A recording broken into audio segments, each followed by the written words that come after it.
Hello बच्चों, स्वागत है आप सभी का हमारी आज के विज्ञान की क्लास में। और जैसा कि आप देख सकते हैं मेरे हाथ में ये बलून्स है। अब आप सोच रहे होंगे कि क्या आज हम यहाँ पर किसी का बर्थडे सेलिब्रेट करने वाले हैं। तो सबसे पहले तो आज जिन बच्चों का हैप्पी बर्थडे उनको मेरी तरफ से बहुत सारा प्यार और हैप्पी बर्थडे साथ में। लेकिन अब मैं आपको बता दूँ कि ये बलून्स यहाँ पर आपको क्यों मैं लेके आई हूँ दिखाने के लिए। तो देखिए बच्चों, इसकी सहायता से आप बहुत ही इंटरेस्टिंग वे में और बहुत ही आसानी से समझ सकेंगे कि पौधों में पाया जाने वाला अलैंगिक जनन किस तरह से होता है। और यही है हमारा आज का टॉपिक। तो हमारा आज का टॉपिक क्या है? पाठ 11, पौधों में जनन। इसके अंतर्गत हम आज पढ़ने वाले हैं पौधों में होने वाले अलैंगिक जनन और उसकी विधियों को भी साथ साथ हम आज समझेंगे। तो फिर आज मैं आपको दिखाने वाली हूँ बिल्कुल कुछ नया और हटकर। तो इंतजार किस बात का है, चलिए हम फटाफट स्टार्ट करते हैं अपनी आज की क्लास। तो जैसा कि बच्चों आपने देखा होगा कि कुत्तों के बच्चे कुत्ते होते हैं, इसी तरह से गाय का बच्चा गाय होता है, बिल्ली का बच्चा बिल्ली होता है, इसी तरह पक्षियों में भी पाया जाता है। आपने देखा होगा गौरैया का बच्चा गौरैया, कबूतर का बच्चा कबूतर, और आप देख सकते हैं डक यानी कि बतख है, उसके बच्चे भी बतख हैं सारे। इसी तरह से हम इंसानों में भी होता है। हम जैसे होते हैं हमारे बच्चे भी बिल्कुल उसी तरह से दिखाई देते हैं। जैसा कि आप देख रहे हैं, अगर लड़का है तो वो पिता की तरह और लड़की है तो वो माँ की तरह। तो इस तरह से आप देख सकते हैं कि हम सभी जीव जंतुओं में अपने समान ही जीव को उत्पन्न करने की क्षमता पाई जाती है। तो माता पिता या जनक से संतति, संतति का अर्थ होता है संतान, संतान का जन्म जनन कहलाता है। अब आपके मन में प्रश्न ये उठ रहा होगा कि जनन की आवश्यकता क्या है? क्या हो पौधों में जनन ही ना हो या जीव जंतुओं में जनन ही ना हो तो इससे क्या हो जाएगा? ये बहुत बड़ा प्रश्न है बच्चों। इसकी आवश्यकता क्यों है? आपने अक्सर किसी न किसी से सुना होगा कि एक था राजा एक थी रानी, दोनों मर गए, खत्म कहानी। तो अगर इसका हम तात्पर्य समझे कि राजा और रानी अगर उनके बच्चे ना होते आगे तो क्या होता? उनका वंश वहीं पे समाप्त हो जाता। इसी तरह से अगर शेर है और शेर के आगे बच्चे ना हो तो क्या होगा? उसकी जाति वहीं पर विलुप्त हो जाएगी। तो इस तरह से हम कोई भी जीव जंतु हो और इसी तरह से पौधों में भी अपने जीव की, अपने जाति की निरंतरता और साथ ही साथ अपने वंश को बनाए रखने के लिए जनन क्रिया की आवश्यकता होती है। तो इस तरह से बच्चों आपने देखा कि जनन की आवश्यकता क्यों होती है। अब हम बात करेंगे पौधे के विभिन्न अंगों की। तो जैसा कि आप सबने पिछली क्लासेस में पढ़ा होगा अपने कि पौधे के कौन कौन से भाग होते हैं, उनके क्या कार्य होते हैं। तो आज हम उसी के आगे बढ़ने वाले हैं कि अधिकांश पौधों का शरीर किससे बना होता है? जड़, तना तथा पत्तियों से, और ये कहलाते हैं पौधे के कायिक अंग। इसी तरह से कुछ समय बाद क्या होता है? पौधे में पुष्प आने लगते हैं। तो ये फूल या पुष्प कहलाते हैं पौधे के जनन अंग। और इसी आधार पे पौधे दो तरह से आपके जनन करते हैं।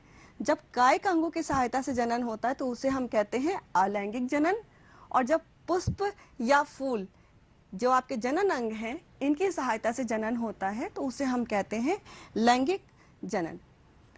तो सबसे पहले हम बात करेंगे अलैंगिक जनन की। अलैंगिक जनन में पौधे के किसी भी भाग जैसे कि जड़, तना तथा पत्तियों से जब नए पौधे का निर्माण, नया पौधा उससे उत्पन्न होता है तो इसे हम कहते हैं अलैंगिक जनन। पर यहाँ पर बीजों से जीव की उत्पत्ति, पौधे की, नए पौधे की उत्पत्ति नहीं होती है। फिर है लैंगिक जनन। जब लैंगिक जनन में नए पौधे बीजों के द्वारा ही इसमें उगाए जाते हैं तो इसे हम लैंगिक जनन कहते हैं। इसमें पुष्प का बहुत बड़ा रोल होता है। अब लैंगिक जनन के बारे में हम चर्चा करेंगे अपनी अगली कक्षा में, और आज हम बात करने वाले हैं अलैंगिक जनन के बारे में। तो जैसा कि आप देख सकते हैं अलैंगिक जनन की विधियां, यहाँ पर अलैंगिक जनन की 4 विधियां हैं। पहला है मुकुलन द्वारा, दूसरा है खंडन द्वारा, फिर तीसरा है बीजाणु निर्माण, और लास्ट में है वर्धी प्रजनन या कायिक प्रवर्धन द्वारा। तो सबसे पहले हम बात करेंगे मुकुलन। मुकुलन क्या है? देखिए बच्चों, आपने अक्सर देखा होगा कि घरों में जब डबल रोटी को काफी दिनों तक घर में रख दीजिए तो क्या होता है? धीरे धीरे ब्रेड खराब होने लगती है ना। उसमें कुछ हरा हरा सा, कुछ व्हाइट सा, ग्रे, ब्लैकिश, अलग अलग कलर, किसी भी कलर का आपको देखा होगा फफूंद लग जाता है। कभी आपने उसको छू के देखा है? अगर आप उसको छू के देखें तो हाथ में पाउडर जैसा कुछ संरचना आपको लगेगा, कुछ पाउडर जैसा आ गया है। तो ये फफूंद जो होती है जिसे हम कवक कहते हैं। तो ये ब्रेड जो होती है आपकी किससे बनती है? ये बनती है ईस्ट से। किससे बनती है? ईस्ट से। ईस्ट में जैसे ही इसको फेवरेबल यानी कि अनुकूल परिस्थितियां मिलती है, बहुत तेजी से मुकुलन द्वारा प्रजनन होता है, और इतनी तेजी से होता है कि जो इसकी नई कोशिका होती है वो मात्र कोशिका से अलग हुए बिना ही एक लरी, जैसे माले की लरी होती है ना मोतियों की, उस तरह से आपस में चिपक जाते हैं। जैसा कि आप सामने ये देख सकते हैं, ये लरी के रूप में आपको दिखाई दे रही है संरचना। तो इस तरह से इसमें प्रजनन की क्रिया होती है। अब चलिए मैं आपको दिखाती हूँ कि किस तरह से ये होता है। तो चलिए, जैसे आप देख सकते हैं ये मेरे हाथ में एक बलून है। अब ये बलून है जिसको हम समझेंगे कि ये ईस्ट की एक कोशिका है, और इसको बस बीच से हम लोग इस तरह से लेंगे, और देख सकते हैं इसको मैंने बीच से इस तरह फोल्ड कर दिया। तो आप देख सकते हैं कि इससे एक बड़ी कोशिका थी, और बड़ी कोशिका से आप देख सकते हैं ये एक छोटी कोशिका साथ में आ गई, यानी कि ये छोटा सा मुकुल निकल आया। यानी मात्र कोशिका में जब एक छोटा सा उभार, जिसे हम मुकुल कहते हैं, निकल आता है, तो इसे हम क्या कहते हैं? मुकुलन। इस क्रिया को हम क्या कहेंगे? मुकुलन। इसी तरह से ये आगे फिर से जो ये कोशिका है, ये फिर से इस तरह से बीच में इस तरह से डिवाइड हो जाएगी। और देखिए, इसको मैं कोशिश करती हूँ करने की। देखिए, इसको फिर से ये देख सकते हैं आप कितना अच्छा सा ये मेरा बन चुका है यहाँ पे। और ये आप देख रहे हैं बच्चों, ये मेरे पास 3 कोशिकाएं तैयार हो गई हैं। तो बस इसी तरह से ये आपको दिखाई दे रहा है, ये सामने ये है मात्र कोशिका, इससे निकला आपका एक मुकुल, और फिर इसके ऊपर निकल गया ये दूसरा मुकुल। तो इस तरह से आप देख सकते हैं बच्चों, ये कितनी अच्छी सी ईस्ट कोशिका आपको दिखाई दे रही है। बस इसी तरह से प्रजनन आपका होता है मुकुलन का। तो क्या होता है, पहले एक मात्र कोशिका, फिर उसके ऊपर एक और मुकुल आया, और फिर इसके ऊपर एक और मुकुल आया। उसके बाद क्या होता है, ये यहाँ से इससे अलग होकर गिर जाते हैं, और ये अलग होकर एक नए जीव की तरह कार्य करने लगता है। तो इस तरह से ये मुकुलन जो है पाया जाता है ईस्ट में।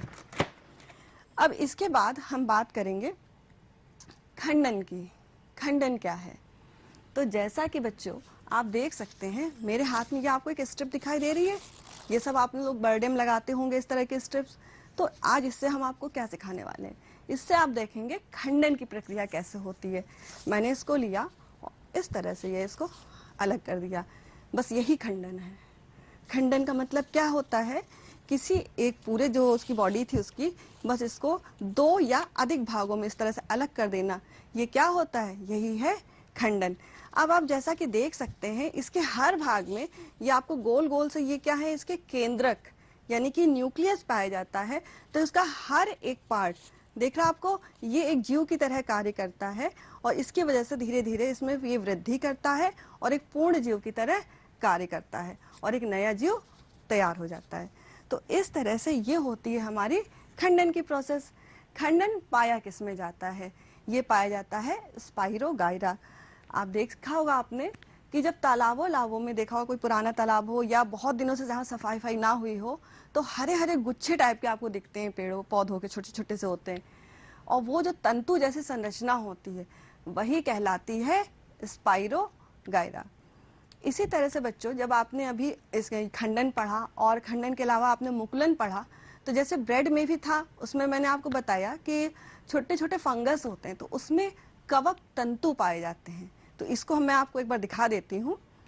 जैसा कि आप सामने ये देख सकते हैं, ये आपको ब्रेड दिखाई दे रही है, और ब्रेड में ये आप देख सकते हैं जैसा कि ये हरे हरे से फंगस दिखाई दे रहे हैं आपको, ये घरों में आपने देखा होगा, जिसे हम बोलते हैं फफूंद। ये आप देख सकते हैं बच्चों, ये आपको हरी हरी यहाँ पर ये फफूंद दिखाई दे रही होगी। अब इसकी हम संरचना को अगर बड़ी उसमें मॉडल के रूप में देखें तो देखेंगे आप ये संरचना हमें दिखाई देगी। क्या होता है इसकी संरचना में, इस तरह से लंबे लंबे ये तंतु होते हैं, इसे हम क्या कहते हैं, कवक तंतु। क्या बोलते हैं हम इसको, कवक तंतु। और नीचे इस तरह से इसमें ये रूट्स होती हैं यानी कि जड़ें होती हैं, और इसके ऊपर ये इस तरह से सिरे इसके फूले हुए होते हैं। अब इन फूले हुए सिरों में अंदर छोटे छोटे से संरचनाएं होती हैं जिसे हम कहते हैं बीजाणु, जो इसके अंदर भरे हुए हैं।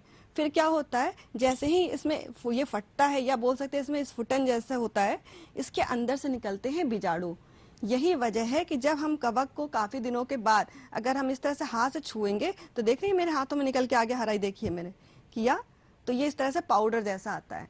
तो ये जो पाउडर जैसा हमको फील होता है ये होते हैं बीजाणु, जो कि इसके अंदर भरे होते हैं। तो ये हो कहलाती, ये जो फंगस है आपको जिसे हम राइजोपस भी कहते हैं, उसकी ये पूरी संरचना इस तरह से होती है, जिसमें क्या क्या पाए जाते हैं, ये कवक तंतु और साथ में ऊपरी सिरे फूले होते हैं जिसके अंदर होता है बीजाणु।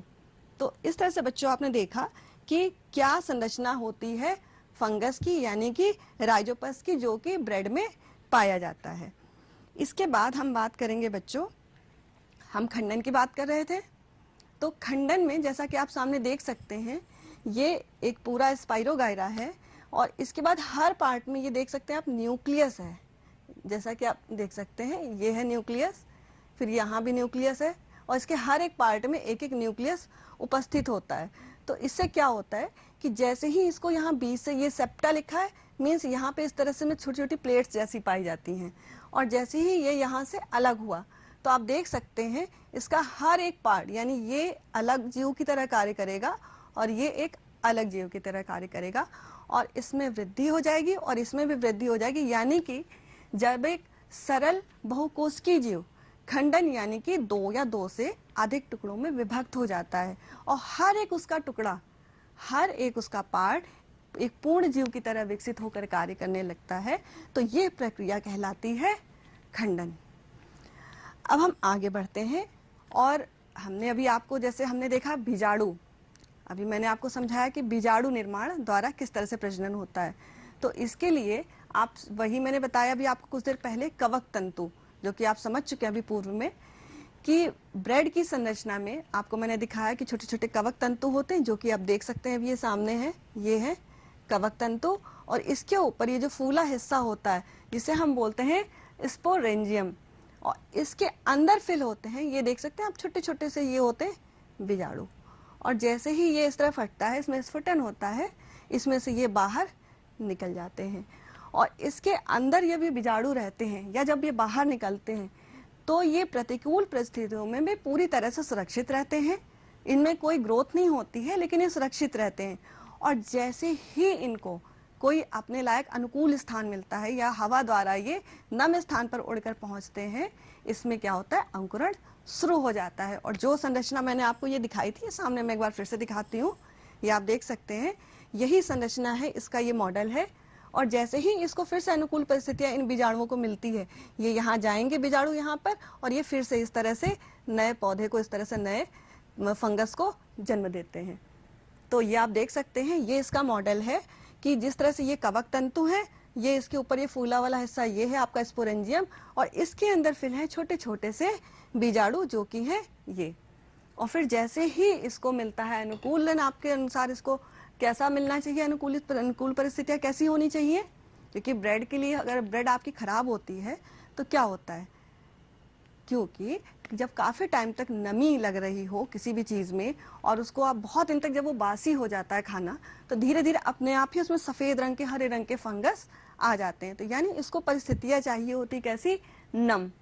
तो जैसे ही ये वायु द्वारा नम परिस्थितियों में पहुँचता है, इसमें अंकुरण प्रारंभ हो जाता है। तो ये है आपका बीजाणु के द्वारा होने वाला अलैंगिक प्रजनन की ये विधि है। अब हम आगे बढ़ेंगे, वर्धी प्रजनन। वर्धी जिसके नाम में ही है वर्धी, वर्धी का मतलब होता है जिसमें वृद्धि हो। वर्धी प्रजनन यानी कि कायिक प्रवर्धन, इसमें पौधे के उन भागों की हम बात करेंगे जिसमें लगातार वृद्धि होती है। यानी कि वो कौन से पार्ट है, पहला हो गया जड़, फिर तना और तीसरा पत्ती। तीनों भाग पौधे के ये ऐसे हैं जहाँ पे लगातार वृद्धि होती रहती है और इन्हीं तीनों हिस्सों से जब नए पौधे का निर्माण होता है तो ये कहलाता है वर्धी प्रजनन। तो इसमें जब मैंने आपको 3 विधियां बताई हैं, तो सबसे पहले हम किसकी बात करेंगे, जड़ की। अब देखिए जड़ में ये क्या है, आपकी शकरकंद, ये जड़ है। शकरकंद की तरह ही डहेलिया, सतावर, इन सब में पाया जाता है कौन सा जनन, इसमें होता है जड़ों के द्वारा वर्धी जनन। अब इसके बाद हम बात करेंगे तने की। तो आलू बच्चों आप सबने देखा होगा, चलिए मैं एक बार आपको दिखा देती हूँ, ये है मेरे हाथ में आलू। आलू क्या है, आलू भी है एक तना और इसको अगर आप ध्यान से देखें तो ये छोटी छोटी सी इसमें जो होती है ना, ये इसको मैं आपको डार्क करके दिखा देती हूँ थोड़ा सा। ये होती हैं इसकी आंखें। चलिए इसको हम देख लेते हैं एक बार ध्यान से। ये इस तरह से दिख रहा आपको? अगर आपने देखा होगा घरों में तो ये इस तरह से क्या होता है, ये इसमें बनी होती है आंख जैसी संरचना, और ये हर एक भाग से एक नया पौधा इसमें से उत्पन्न हो सकता है। अब आपको ऐसे इसको लगा सकते हैं, अभी मैं आपको ये भी बताऊंगी कुछ देर बाद। तो देखिए आलू होता है, ये हमारा तना होता है और इसकी हर एक आंख वाले पार्ट से एक नया पौधा जन्म लेता है। तो ये तनों द्वारा होने वाला वर्धी प्रजनन है। फिर हम बात करेंगे पत्तियों के द्वारा किस प्रकार वर्धी प्रजनन होता है। तो जैसा कि चलिए मैं आपको दिखाती हूँ, ये है एक बड़ी सी पत्ती, और शायद बहुत से बच्चे आप में से इसको जानते भी होंगे। ये किसकी पत्ती है? अजूबा की। ये देख सकते हैं पिक्चर, ये इस तरह से ये मैं आपको सामने दिखा रही हूँ। इन पत्तियों के सिरे पे आप देख रहे हैं छोटी छोटी सी कलिकाएं, छोटे छोटे से पौधे निकले हुए हैं जिसमें कि जड़ें भी हैं और साथ में छोटे छोटे से लीव्स हैं। सेम यही चीज आपको मैं सामने दिखा रही हूँ। ये छोटे छोटे से पौधे दिख रहे हैं आपको और उसमें छोटी छोटी सी जड़ें हैं। तो एक बड़ी पत्ती से उसके साइड में से छोटे छोटे से पौधे निकलने लगते हैं। फिर क्या होता है, फिर ये पौधा जैसे इसमें से ये निकल के इस तरह से, और ये जहां भी गिरेगा ये पौधा एक नए पौधे की तरह कार्य करने लगेगा। तो इसी तरह से इसमें ये जितने भी छोटे छोटे पौधे आपको दिख रहे हैं, ये हर एक छोटा पौधा इस पत्ती से अलग होकर एक नए पौधे की तरह कार्य करने लगता है। तो ये होता है पत्तियों द्वारा वर्धी प्रजनन, जो आपको बहुत अच्छे से समझ में आ गया होगा। तो इस तरह से बच्चों आपने देखा कि वर्धी प्रजनन 3 तरह का होता है, जिसमें ये है पत्तियों से होने वाला वर्धी प्रजनन, और ये आपका जड़ों से है, और ये है आपका तने से। इसी तरह से एक दूसरा एग्जांपल मैं आपको दूंगी गन्ने का। गन्ने में भी, और इसी तरह अदरक आप देख सकते हैं, इसमें भी जो आपको जितनी ये गांठें दिखाई देती हैं, इसमें हर जगह से एक नया पौधा निकलता है। अब गन्ने का पौधा तो आप सबने देखा ही होगा, गन्ना भी सब जानते बच्चे। इस तरह से कुछ होता है। अगर हम इसका एक पार्ट ले लें, यानी कि जिसमें सिर्फ ये जो गांठ वाला पोर्शन है ये अगर आ रहा हो, और इसको आप जमीन में लगा दें, तो क्या होगा, कुछ समय बाद यहाँ से इस तरह से पत्तियां इसमें ग्रो करने लगेंगी। यानी कि सिर्फ एक छोटा सा, यानी एक गन्ने में अगर 5 से 6 गांठें हैं, तो सोचिए उसमें से कितने पौधे, यानी एक गन्ने से कम 5 से 6 नए पौधे आपके उत्पन्न होंगे। तो ये बच्चों होता है पौधों में पाए जाने वाला वर्धी प्रजनन। अब हम जानेंगे कि वर्धी प्रजनन के लाभ क्या हैं। हमने इतना सब तो पढ़ लिया, लेकिन आखिर इससे क्या फायदा वर्धी प्रजनन से? तो इसके बहुत सारे लाभ है। देखिए चलिए हम स्टार्ट करते हैं। सबसे पहले, वर्धी प्रजनन से उत्पन्न पौधे जनक पौधे के समान ही होते हैं। ये बहुत बड़ी बात है, समान होना। समान तब होता है, उसमें बिल्कुल जरा सा भी दूसरे गुण क्यों नहीं होते? क्योंकि वो अपने ही मात्र पौधे, यानी उसी पौधे के जड़, तना या पत्ती से उत्पन्न होता है। तो इसीलिए उसमें अपने जो मात्र उसका जो जनक पौधा होता है वो बिल्कुल हूबहू बिल्कुल समान होता है, उसके जैसा ही होता है। अब जब समान होता है तो क्या होगा, उसमें उसके उसी पौधे को गुणों को बनाए रखने के लिए बहुत इंपॉर्टेंट होता है। जब समान है तो जो गुण उसके मात्र पौधे में होंगे वही गुण उसके संतति पौधे में भी होंगे, नए पौधे में भी होंगे, वो बिल्कुल अपने पुराने पौधे जैसा ही होगा। अब इससे क्या होता है, इस विधि से उत्पन्न पौधे में पुष्प और फल बहुत ही कम समय में लगते हैं। इसमें जल्दी फूल आते हैं और जल्दी फल लगते हैं। फिर क्या होता है, बीजों से उत्पन्न पौधों की तुलना में इन्हें बहुत ही कम देखरेख की आवश्यकता होती है। जो लैंगिक प्रजनन द्वारा पौधे होते हैं उसमें थोड़ा ज्यादा हमें ध्यान देने की जरूरत पड़ती है कंपेयर टू इसके। फिर ऐसे पौधे जिनमें बीज उत्पन्न करने की क्षमता खत्म हो चुकी है, ये देखिए बहुत इंपॉर्टेंट है, जिनमें बीज उत्पन्न करने की क्षमता खत्म हो चुकी है, जैसे कि केला, गुलाब और चमेली, ये इस तरह के पौधे हैं। आपने पता होगा आपको, केले में बीज नहीं होते हैं, तो अब ऐसे पौधों को हम कैसे उगाएं? सोचिए, बीज तो नहीं है तो क्या होगा, केले के पौधे क्या आगे खत्म? तो उसकी हम जाति को आगे बनाए रखने के लिए क्या करेंगे, उसमें हम कराएंगे वर्धी प्रजनन। तो ये बहुत इंपॉर्टेंट है उन पौधों के लिए जिनमें कि बीज होते ही नहीं है, तो हम उसके किसी भी पार्ट से वर्धी प्रजनन के द्वारा उसकी हम प्रजाति को आगे बनाए रख सकते हैं और वो पौधा अपने समान ही नए संतति को जन्म दे सकता है। तो ये है हमारे वर्धी जनन के लाभ। अब हम आगे बढ़ेंगे कृत्रिम प्रवर्धन की ओर। ये वो विधियां थी जो प्राकृतिक तौर पे नेचर के द्वारा होती हैं। अब हम बात करेंगे कृत्रिम। देखिए बच्चों, कृत्रिम शब्द आते ही एक शब्द हमारे दिमाग में आता है कृत्रिम, यानी कि आर्टिफिशियल, यानी कि मानव निर्मित। कोई भी चीज अगर कृत्रिम है यानी कि आर्टिफिशियल है तो वो हमारे द्वारा की गई है, मानवों के द्वारा की गई है। अगर प्रकृति के द्वारा है तो प्राकृतिक, और अगर मानव के द्वारा की गई है तो वो चीज है कृत्रिम। तो देखिए पौधों का कृत्रिम प्रवर्धन क्या होता है। देखिए बच्चों, मानव निर्मित विधियों द्वारा एक पौधे से कई पौधों को उत्पन्न करने का प्रक्रम पौधों का कृत्रिम प्रवर्धन कहलाता है। जब एक ही पौधे से हम कुछ ऐसा करें कि अलग अलग तरह के कई पौधे आ जाएं, कलर हम एक पौधे में चाहते हैं कि 2 रंग के फूल आ जाएं, या कुछ हम इस तरह का करना चाहते हैं, तो ये सारी विधियां आती हैं आपकी कृत्रिम प्रवर्धन में। अब इसके अंतर्गत हम 3 तरह की विधियों का उपयोग करते हैं। पहला है आरोपण द्वारा, फिर है दाब कलम, और इसके बाद कलम लगाना। जैसा सब आप देख सकते हैं, आरोपण, आरोपण शब्द जो बना है वो है आरोपित से बना है।